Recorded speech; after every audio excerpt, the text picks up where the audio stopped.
guys, welcome back to my kitchen. I'm just in my comfy tee and apron today, and we're making a quick, cheesy, super satisfying sandwich you can whip up anytime. Heat a pan on medium heat. No oil needed, we've already got butter doing the magic. Flip the bread over. On the unbuttered side, spread a little mayo or sauce for extra flavor. Totally optional, but so worth it. Start by grabbing your ingredients: bread, butter, cheese, and any extras you like. Keep everything close so cooking feels fun and stress-free.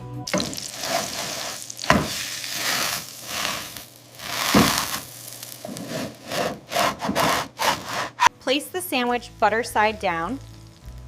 Let it cook for about 2-3 minutes until the bottom is golden brown.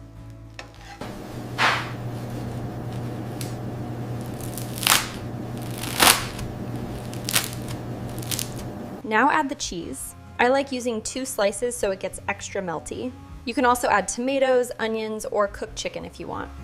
Remove the sandwich from the pan and let it rest for 30 seconds. This helps the cheese set and makes slicing easier. Cut it in half, enjoy that cheesy pull, and that's it. If you enjoyed this easy sandwich recipe, don't forget to like, subscribe, and enjoy.